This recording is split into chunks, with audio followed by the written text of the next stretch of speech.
Halo sobatku, terima kasih sudah selalu mengikuti channel ini, channel yang membahas putar artis dan selebriti tanah air. Kepolisian Negara Republik Indonesia Daerah Polda, Jawa Timur telah merilis data terbaru jumlah korban kerusuhan yang terjadi usai laga Arema FC vs Persebaya Surabaya. Sebelum kalian melanjutkan video ini, jangan lupa untuk klik tombol merah yang ada di bawah, dan bantu dukung terus channel ini supaya berkembang. Terima kasih.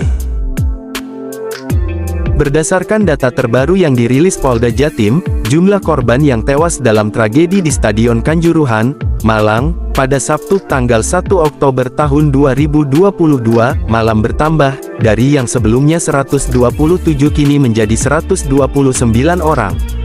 Hal itu disampaikan oleh Kabid Humas Polda Jatim Kombes Pol Dirmanto. Semula 127 kini bertambah 2 menjadi 129 korban. Iya, dari polisi juga, ujar Kabid Humas Polda Jatim Kombes Pol Dirmanto saat dikonfirmasi. Jumlah korban yang meninggal dunia tersebut terdiri dari supporter Arema Malang dan 2 orang personel kepolisian yang berjaga, yakni Brigadir Andik dan Bribtu Fajar.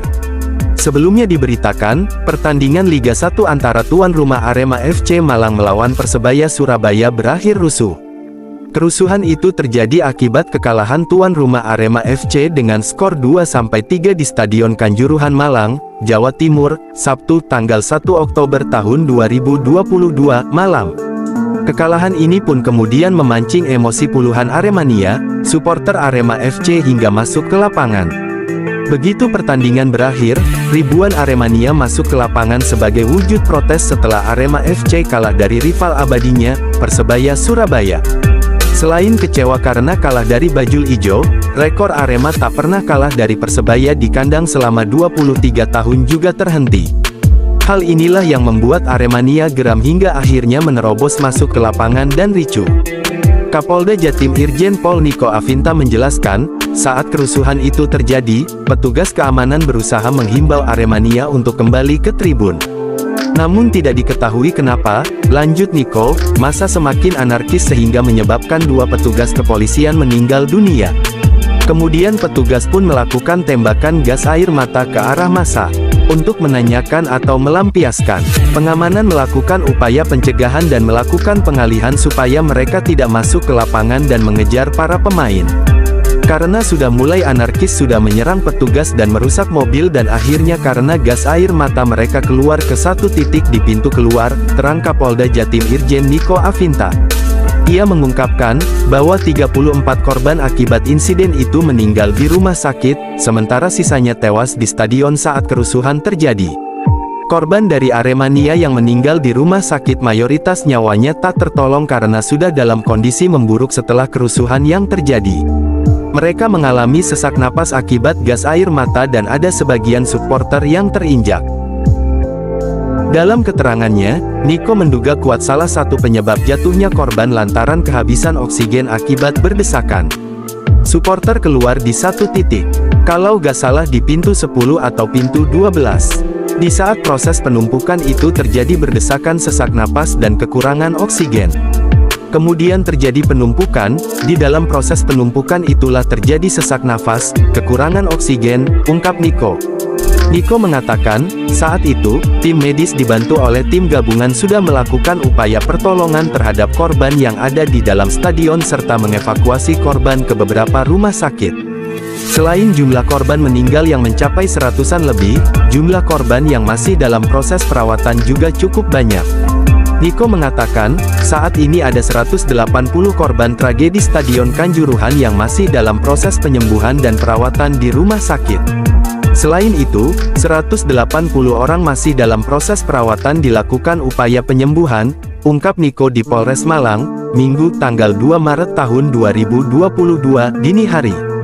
Terbaru, pihak kepolisian dan pihak terkait juga telah merilis daftar nama korban meninggal dunia akibat insiden tersebut. Bertanding di Stadion Kanjuruhan, Malang, Sabtu tanggal 1 Oktober tahun 2022, hasil skor Arema FC vs Persebaya berakhir dengan kedudukan 2-3. Sejak peluit babak pertama ditiup pukul 20 waktu Indonesia Barat, pertandingan Arema FC vs Persebaya berlangsung sengit sepanjang laga. Mengutip Surya Malang, sebagai tuan rumah, Arema FC cukup mendominasi di babak pertama, namun sayang peluang demi peluang dimanfaatkan sangat baik oleh Persebaya. Di babak pertama menit ke-8 Persebaya justru memberikan kejutan pada tuan rumah. Hanya lewat satu peluang saja, Silvio Junior pemain Persebaya berhasil menjebloskan gol ke gawang Arema FC yang dijaga Adilson Maringa dan membawa Persebaya unggul 0-1. Gol bermula saat lini pertahanan Arema FC lengah dan langsung dimanfaatkan Silvio Junior. Belum cukup, Persebaya kembali menghajar Arema FC dengan satu gol lagi di menit ke-32. Persebaya berhasil mencetak gol lagi lewat umpan Igor Vidal yang disambut Leo Lelis membuat Persebaya unggul 0-2. Membalas Persebaya, Abel Camara akhirnya menyamakan kedudukan dan membawa Arema FC selamat di babak pertama. Gol pertama untuk Arema FC dicetak Abel Camara lewat sundulan hasil umpan tendangan pojok Adam Alis di menit ke-42. Tidak berlangsung lama, gol kedua kembali dicetak Abel Camara hasil tendangan penalti di menit ke-47. Arema FC mendapat kado penalti setelah Alta Bala pemain Persebaya handsball di dalam kotak penalti di menit ke-45+1.